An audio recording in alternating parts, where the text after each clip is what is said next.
Hola compañeros, hola profesor Michael Molina. Le doy la bienvenida junto con mis compañeros a mi exposición de Derecho Fiscal. El tema que voy a tratar hoy es en cuanto a la supletoriedad del Derecho Federal Común. Abarcaré tres temas. El primero es concepto de derecho común, la existencia de 33 códigos civiles en México y el Código Civil Federal y el artículo 5 del Código Fiscal de la Federación. Bueno, para iniciar tengo que explicar el primer tema, concepto de derecho común. Bueno, la expresión derecho común se deriva del latín ius commune, que comprendía la recopilación legislativa que hiciera el emperador Justiniano en su Corpus Juris Civile. Fueron los glosadores y comentaristas después de la caída del Imperio Romano de Occidente en el año 476 después de Cristo los que le imprimieron un carácter práctico, algo que lo hiciera aplicable en forma generalizada, adaptándolo a las circunstancias particulares.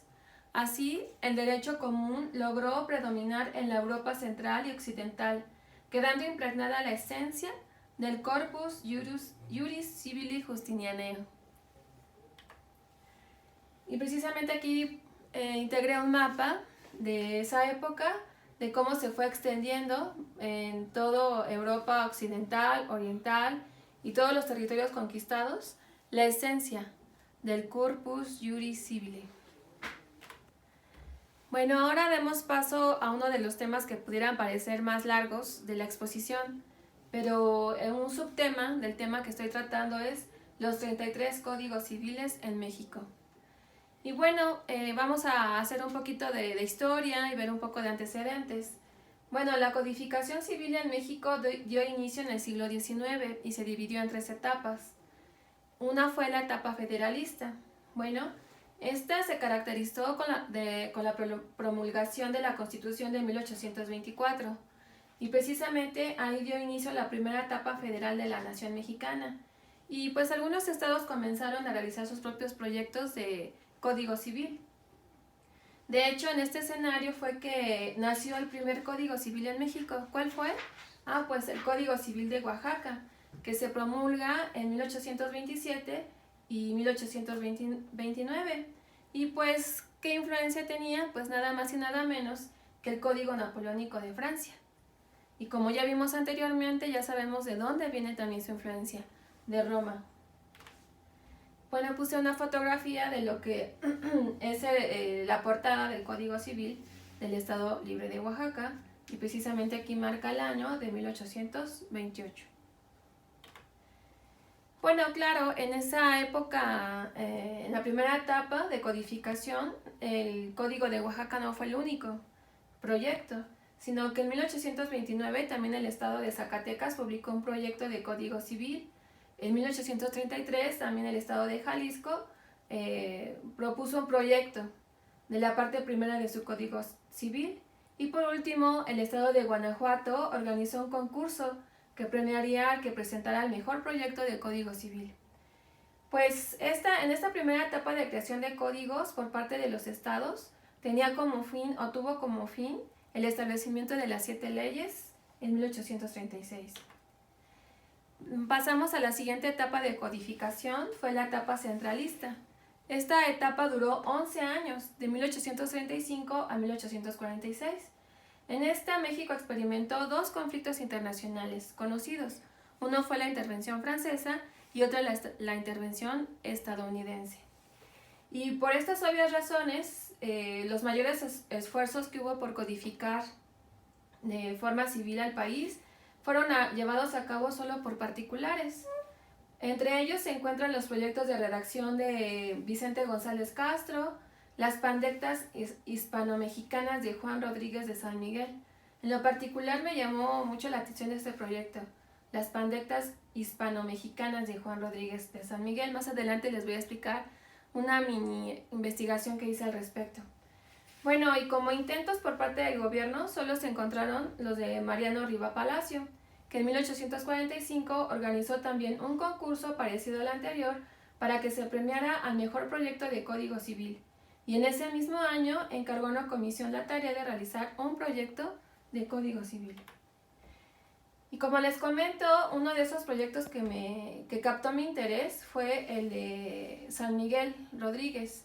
Él habló en ese proyecto, le puso como título Las pandectas hispano-mexicanas.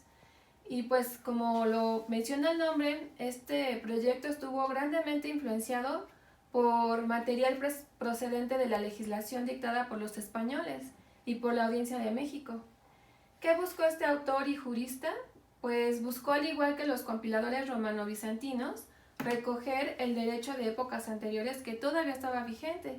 Por tal motivo, él se dedicó en su vida profesional y de jurista a la defensa de los bienes eclesiásticos en el proceso de secularización.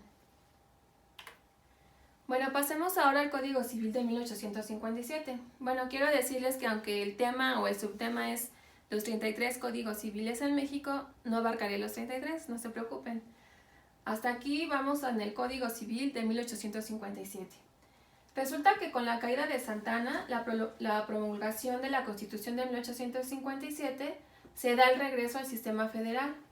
Y pues esta Constitución consagraba la posibilidad de que fueran precisamente los estados los que pudieran legislar sobre la materia civil.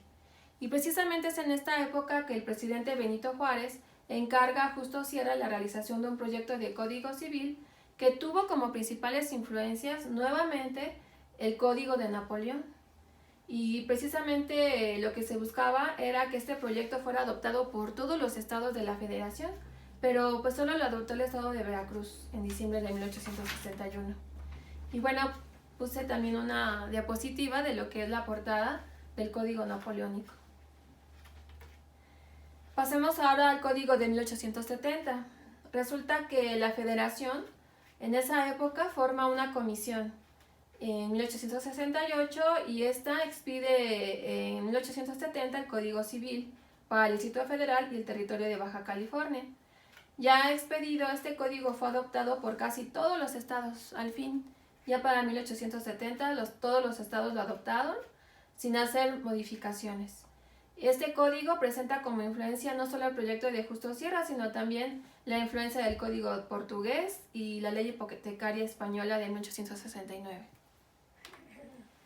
Bueno, ya casi para terminar, vamos a ver ahora el código de 1884, previo al código que de manera actual está, se puede decir que todavía vigente, de 1829, el de 1884. Bueno, pues esta comenzó siendo una comisión para reformar el código de 1870 por el presidente Manuel González. Ahí hubo como un problema familiar interno, ya que su esposa quiso divorciarse de él, fue lo que investigué, y debido a eso como que él quiso hacer ahí unas reformas al Código Civil para impedir el divorcio. Por esa razón, este código de 1884 se caracterizó, uno, porque derogaba todo lo relacionado con el derecho de familia, y número dos, se caracterizó también porque imperaba en este código de 1884 el exceso del individualismo, es decir, favorecía exclusivamente el interés del particular sobre la colectividad. Y pues ahora damos paso al código de 1928, que es básicamente el que tenemos más influenciado en el código vigente de la federación y local. Bueno, este se dio a partir o surgió bajo el periodo presidencial de Plutarco Elías Calles. Debido a los nuevos principios de la Constitución de 1917, fue necesaria esa revisión del Código Civil de 1884. ¿Quiénes estuvieron a cargo de la redacción? Pues algunos abogados, algunos juristas, italianos, entre ellos Ignacio García Telles, Rafael García Peña, Francisco Ruiz y Fernando Moreno. Ellos, aunque presentaron el proyecto en 1928, fue hasta 1932 que entró en vigor el Código de 1928. ¿Por qué? Debido a la oposición de grupos conservadores y a la falta de la terminación de un código de procedimientos civiles. Algo que hay que resaltar de este código es su función social. Precisamente en su exposición de motivos, extraje de la exposición de motivos dos párrafos que me parecieron interesantes y se los quiero comentar.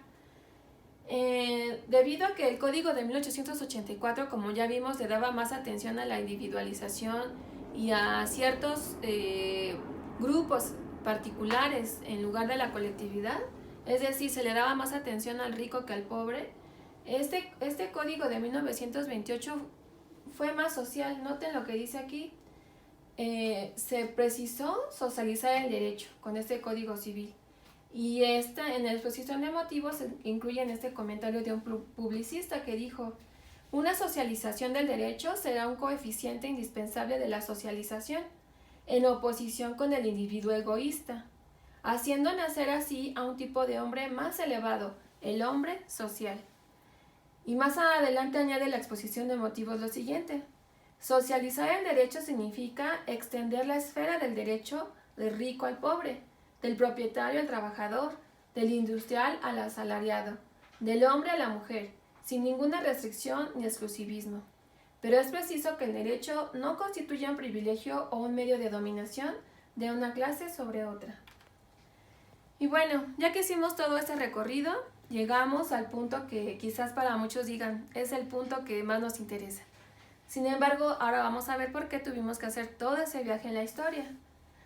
Bueno, el subtema que voy a abarcar es el siguiente: el Código Civil Federal y el artículo 5 del Código Fiscal Federal. Resulta que el artículo 5 del Código Fiscal de la Federación contempla precisamente la supletoriedad, que es el tema principal de esta exposición.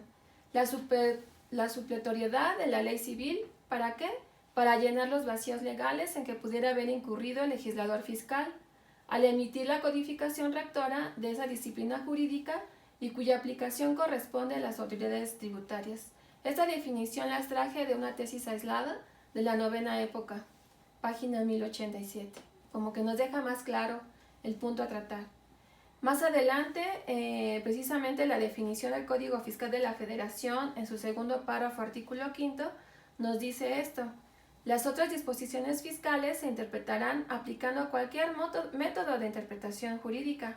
Y noten, a falta de norma fiscal expresa, se aplicarán supletoriamente las disposiciones del derecho federal común, cuando su aplicación no sea contraria a la naturaleza propia del derecho fiscal. En otras palabras, por esa razón ahora vemos por qué tuvimos que hablar de la ley civil, porque se contempla en el artículo 5 del Código Fiscal de la Federación la supletoriedad para llenar vacíos legales a la ley civil. Sin embargo, ¿cuáles son los requisitos para aplicar la supletoriedad en estos casos y en otros? Bueno, una jurisprudencia de la novena época, precisamente de marzo del 2009, nos habla de los requisitos para la supletoriedad. En este caso estamos hablando de materia fiscal y se puede aplicar en otras más. Una es que el ordenamiento que pretenda suplirse lo admita expresamente y señale la ley aplicable, que en su caso sí embona, sí aplica, porque el Código Fiscal de la Federación lo está llamando al Código Civil. Inciso B, que la ley a suplirse contenga la institución jurídica de que se trata.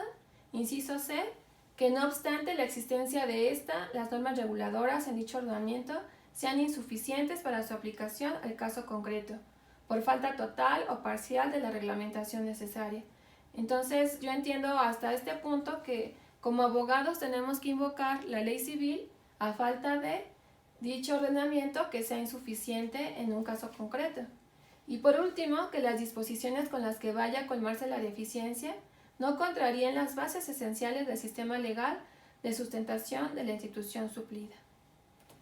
Bueno, compañeros, pues hasta aquí es mi exposición sobre supletoriedad vamos a recordar el tema por último para que se nos quede.